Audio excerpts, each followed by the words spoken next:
PR Connections Radio presents. Welcome to Vegas Hockey Hub here on PRConnectionsRadio.com, the voice of new media. I'm your host, Ian Rachiele, and we have a really good show planned for you tonight as we're going to be doing another edition of Vegas Hockey Hub Recap, and we're going to be breaking down the upcoming game that just happened recently as the Vegas Golden Knights went over to the Honda Center and took on the Anaheim Ducks. And this was a really good matchup, but unfortunately not the outcome that Vegas Golden Knights fans desired. But we're definitely going to be breaking down everything and talking about this game in length as we're going to be talking about this on Vegas Hockey Hub. And I will say that, it's kind of an interesting game to talk about. And once again, we'll break down the stats and everything that's going on there on this game. Go to PRConnectionsRadio.com. Check out all of the good content on the website, including Vegas Hockey Hub. They have about a dozen shows on the network, and I recommend going to the website and checking out everybody that is on this network. I mean, if we have Crypto and Cash on Mondays, so if you want to educate yourself and kind of learn about the world of crypto, they have Crypto and Cash on Mondays. On Tuesdays, they have the Love of Business. So if you want to learn and kind of have guests, who are about business owners in the state of Nevada, go to Love of Business. You have Cozy Stone, where she interviews parents and all of that. And then you also have We Have the Power with Brian Gardner. So if you want to learn about politics and stuff like that and have some really good dialogue and debate, that would be We Have the Power with Brian Gardner. And then you have Vegas Hockey Hub as well. So we are also there on the network, PR Connections Radio. And then also go to the YouTube channel as well and subscribe to the YouTube channel as they upload every single day. And we also upload all of our shows every single day to the PR Connections Radio YouTube channel. So Monday to Friday, 6 p.m. Pacific, 8 p.m. Central, 9 p.m. Eastern, Vegas Hockey Hub on the PR Connections Radio YouTube channel. And this is definitely a really good channel. We're building it all up. We have a bunch of amazing content that's uploaded daily to the YouTube channel, PR Connections Radio. So I highly recommend checking that out and hitting the subscribe button and turn on the notification bell to not miss any episode and any content that we upload to our channel, PR Connections Radio. Vegas Hockey Hub also has a YouTube channel as well. So we also have Vegas Hockey Hub, where we upload shorts, Vegas Hockey Hub recaps, and our daily shows as well. We're also on social media. So on Vegas Hockey Hub, we are on Facebook. We try to interact and engage with everyone watching all around the world. We're also on Instagram at Vegas Hockey Hub. So if you want to see all the events that we're going to, we try to upload content as we go to practice sessions, as we go to games, as we're trying to check out all of that content as well. So go to our Instagram at Vegas Hockey Hub. We are on Twitter at Vegas Hockey Hub. So if you want to watch our live tweets, so we try to live tweet every single Golden Knights game, we're on there as well. And we also have a TikTok as well. So when we try to go to Golden Knights games, UNLV, Henderson Silver Knights, so we try to show content and we try to upload videos to our TikTok account as well when we do watch Vegas Golden Knights games and other games as well.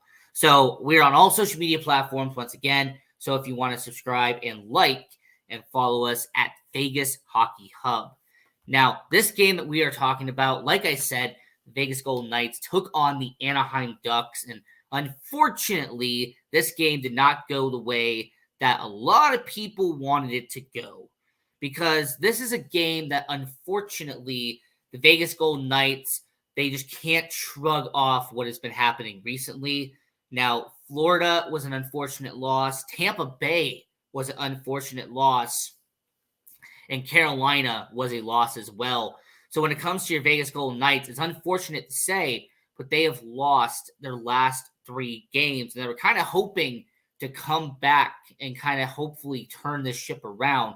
But unfortunately for your Vegas Golden Knights, that did not happen in this game. Like I said, we will break this down. We will talk about everything in a lot of detail here on the show. And I do want to quickly mention, while we are talking about this game, that it was a break for the Vegas Golden Knights. Anytime that there is a holiday or anytime there's anything close to that, your Vegas Golden Knights have an opportunity to have a break. they had a 4-day break. So in between the game that happened recently in Sunrise in Florida and then the game here in Anaheim, your Vegas Golden Knights were able to have a break. And I will acknowledge that when it comes to your Vegas Golden Knights, obviously we know about the upcoming homestand that will be happening later on in this season, where your Vegas Golden Knights are going to have a 5-game homestand where essentially for almost 2.5 weeks, your Vegas Golden Knights will be at home, will be at the Fortress T-Mobile Arena. But this road trip and then the little break they've had right here, I feel like for your Vegas Golden Knights is going to be pretty good to be coming home because, like I said before, this is a Golden Knights team that's had 4 road games in a row, and then they had the break, as you see, in between. There was a lineup change, and now this was during the Tampa Bay game, but it did not become official until earlier in the pregame notes. William Carrier got hurt in the Tampa Bay Lightning game. He went down in front of the net. It looked like he had some form of an injury. A lot of people said maybe it was a concussion or maybe something with the head because of the way that he fell. But it is now official that William Carrier is out with an upper body injury. Now, we don't know officially what the injury is at this time. Just like most of the injuries in the NHL, it's going to be listed as an upper body injury for William Carrier. So he will not be in the lineup for this game and probably a couple of games down the line. But very unfortunate for your Vegas Golden Knights to have a guy like William Carrier who is currently out of the lineup. And when it comes to the fourth line and everything happening there, it's going to be interesting to see what happens in the future. But William Carrier at this point in time is out with an upper body injury. And currently the lines for your Vegas Golden Knights are really interesting to talk about because right now you have a situation where you have Barbashev, Eichel, and Stone on line 1. That has kind of been sort of the default line at this point. And then you also breaking down the rest of the lines for Vegas Golden Knights. You know, defensive pairings, of course, you have Martinez and Pietrangelo. Because of the injury, still to Shea Theodore, you have Ben Hutton and Braden McNabb. Then you have Nick Hague and Zach Whitecloud. And then we'll talk about who was in net in just in a little bit. But when it comes to the Golden Knights and the Ducks game, the lines on the forwards are interesting considering who is out currently. Because your Vegas Golden Knights do have a little bit of injuries, that has caused a situation where the Vegas Golden Knights at this point in time, they have to kind of deal with the injuries that are facing them. And you know what? I will say that when it comes to this game and really breaking down the lines, like I said before, this is just a game where I look at it and go, you know what? You have the second line, you have Dorofeev, you have Marchessault, and you have Stevenson. You know, that's kind of been the same kind of line there as well. And then you have Nick Waugh, Keegan Kolesar, and Brett Howden. And then you have Michael Amadio, Paul Cotter, and you have William Karlsson. So for your Vegas Golden Knights, it's just kind of interesting to see how the lines look going full term. But when it comes to Barbashev, Eichel, and Marchessault, then you have Stevenson, Stone, and you have Dorofeev on the second line. So in net for your Vegas Golden Knights, after the injury that happened a couple of games ago where he was listed out with an upper body injury, thankfully, Logan Thompson is now back in the net. So after Bataras had a back-to-back game in Tampa Bay and in Florida, he is now back in net. So after having a little bit of an injury in Carolina, Logan Thompson now is back for your Vegas Golden Knights. He will be in net in tonight's game against Anaheim. And it'll be interesting to see how Logan Thompson does, considering that before he had that little bit of an injury, he was a workhorse. You know, he was in the net almost every single night, either done by design or just because they have no other choice. But for Logan Thompson, he is doing, once again, going to be in the net for tonight's game. And it'll be interesting to see how he does and how he will perform against Anaheim. Now, to start out the game against Anaheim and Vegas, this was a game that kind of felt like it was going to be weird for Vegas just to start out, and eventually it did. Because the Vegas Golden Knights just seemed like they were slow and kind of just were lacking in the first period. And the Anaheim Ducks took full advantage of that, as with a little over 4 minutes into the first period, Brett Legion had his fifth goal of the season by Anaheim. Brett Legion with an assist by Adam Henrique and Cam Fowler to make it a 1-0 game for Anaheim.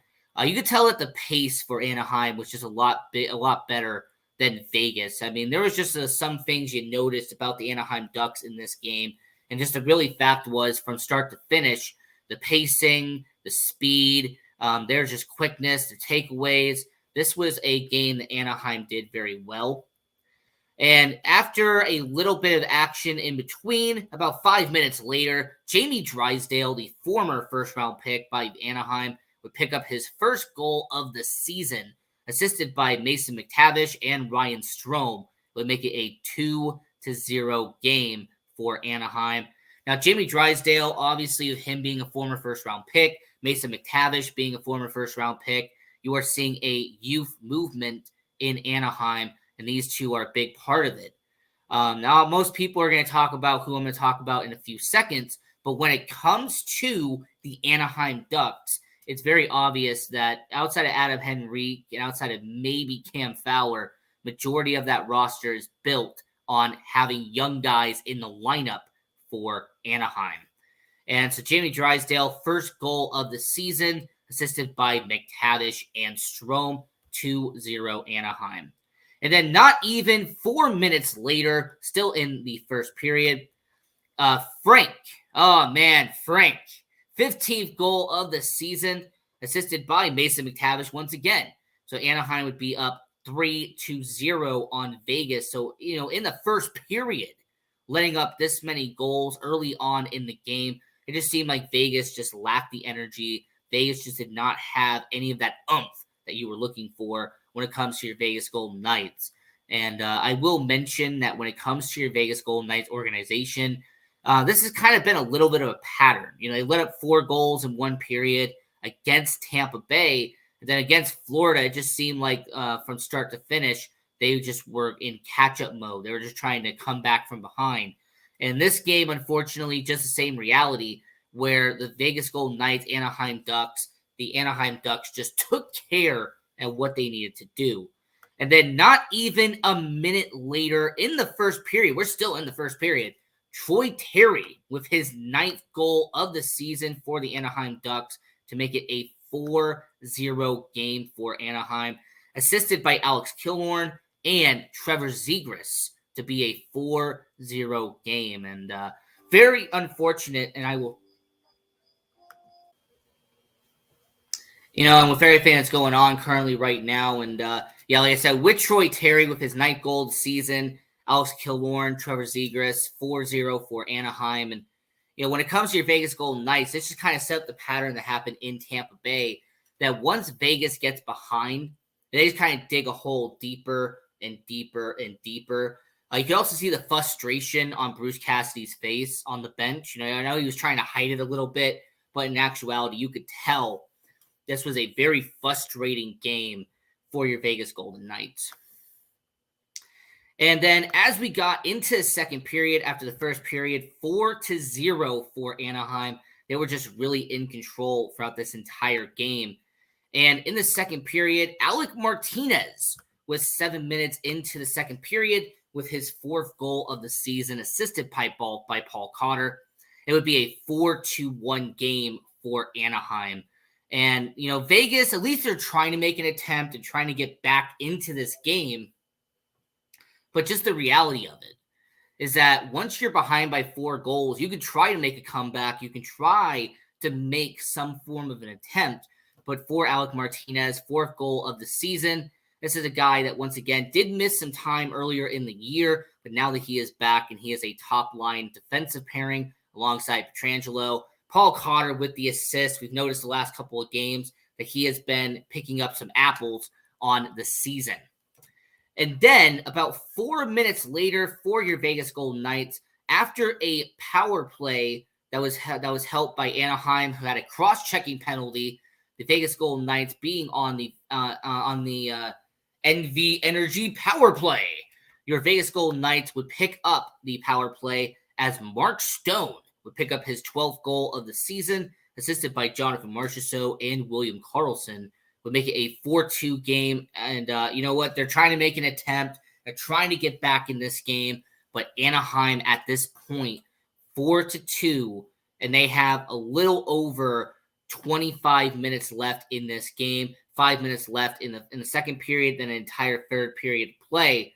But the Anaheim Ducks wouldn't even give the Golden Knights a chance to get back in the last period, as with 2 minutes, around a little over 2 minutes left in the second period, Brett Lejeune with his sixth goal of the season, second goal of the night, assisted by Cam Fowler and Mason McTavish, and it would be a 5-2 game. So Cam Fowler, who also had his second assist of the night, and Mason McTavish, his second assist of the night. And you know what? I'll say when it comes to the Anaheim Ducks, they just did what they needed to do in this game. I'm not going to sit here and criticize it. I'm not going to sit here and bash it. I'm just going to call it what it is. The Anaheim Ducks took care of business. Anaheim did what they had to do tonight to get the job done and to win against Vegas. And, you know, I will point out that when it comes to Vegas, hopefully this can be a change. You know, hopefully some stuff will happen later on. But, you know, the unfortunate part is when it comes to your Vegas Golden Knights, this has just been a pattern the last couple of games where they just kind of get behind the eight ball and they struggle after being down. And then after the second period, the Anaheim Ducks and Vegas Golden Knights would not have any goals in the third period. Now, in this period alone, Jacob Silfverberg would have a hooking penalty against Jonathan Marchessault, and then later on, a few minutes later, Jack Eichel would have a hooking penalty against Troy Terry. But that was essentially the end of that game. That's pretty much all the notables that happened in the third period. And your Vegas Golden Knights, unfortunately, would lose this game 5-2. And it's just a reality where it comes to Vegas. And I say, you know what? This is just another bad example of your Vegas Golden Knights having a loss and just not finding a way to pick up on it. And you know what? I have to address it. There's no way for me to do this recap without talking about it. The Vegas Golden Knights have struggled the past 10 games. Like, if we're actually going to sit here and talk about it, ever since the St. Louis game, okay? Ever since the St. Louis game, here's what your Vegas Golden Knights have done. This is literally the last 10 games for your Vegas Golden Knights. And this is a little bit of frustration, I know. But after having that 4-game win streak going back to St. Louis, they've had a loss to Buffalo, a loss to Carolina, a loss to Tampa Bay, a loss to Florida, and now a loss to Anaheim. So they have lost 5 of their last 6 games. And this is just really an unfortunate streak for your Vegas Golden Knights. Now, I've said this before, that sometimes it's better to lose in the middle of the season and then rebound and recover by the time it comes playoff time than it would be to lose early in the season. And then by that point, you're so far down that you essentially have no time to recover, aka Edmonton. Like, this has kind of been a situation for Vegas where when they're getting towards the end of the month and they're trying to get into a new rhythm, the Vegas Golden Knights just aren't doing what needs to be done. And losing 5 of the last 6 games is kind of a reminder of that. Now, hopefully the next game they do is against the LA Kings. They'll be back home at T-Mobile Arena. And for your Vegas Golden Knights, hopefully it can be overturned and your Vegas Golden Knights can get back into the win column, because they have not won since Ottawa, which was almost a week and a half ago. So I will say for your Vegas Golden Knights, the 4-game road trip, you went 0-4. Okay? You went 0-4 for your Vegas Golden Knights on a road trip. Very similar to what happened in November. You know, if anybody remembers in mid-November, the Vegas Golden Knights struggled on the road trip and barely had a near 500 record on that road trip. So when it comes to your Vegas Golden Knights, I just kind of look at what's happening right now, and I say, okay, your Vegas Golden Knights on the road are 9-7-3. So your Vegas Golden Knights are barely above 500 on the road. If it wasn't the fact that they have arguably one of the best home ice advantages, being T-Mobile Arena, being the Fortress, and the fact that the Vegas Golden Knights fan base is some of the loudest and some of the most dedicated fans in all of hockey, well, that home field advantage definitely stands out. But when you're on the road, it just seems like Vegas is a completely different team. It's kind of like Jekyll and Hyde. The Vegas Golden Knights, when they play on the road versus when they play at home, it's just a completely different atmosphere. I will address the Logan Thompson thing because some people have said, and I'm not going to sit here and dispute it, but is there a possibility that the Vegas Golden Knights know that Logan Thompson still is hurt, but because of the fact that Batara played the last 2 games back-to-back, essentially they had Thompson come back because they really have no one else. Aiden Hill, he's still out at the present moment. You have Isaiah Seville, who came back from Henderson, but I don't think he's ready yet. So there was a possibility, and I have seen the people on Twitter call this out, that the Vegas Golden Knights having Logan Thompson come back after having that little injury, not going to say little, a injury in Carolina. I just say that I look at it and say there's a possibility that the Vegas Golden Knights are bringing back Logan Thompson, and they're bringing back this guy because they essentially have no other choice. It really feels like what happened a few years ago, and I don't know if anybody remembers this, but when the Vegas Golden Knights had that huge amount of injuries with the goaltenders, when Fleury got hurt, when Subban got hurt, I think Dance, Lagasse, even had Dylan Ferguson come in to play his first ever NHL game. But it felt like this is kind of similar to now, where the Vegas Golden Knights have so many injuries in net that it just really is causing a carousel. It's really just forcing guys to come back despite them probably still playing hurt. They'll still be at like 85, 90%, but they still have not 100% at this point. And I just kind of wonder if that is what's happening to Logan Thompson because of what we have seen the last couple of games. It just seems like Logan Thompson is just not there. Especially considering the last couple of games that Logan Thompson has been in net. Now, I did mention the Carolina game. That is where an injury did happen, and they did lose that game in Carolina.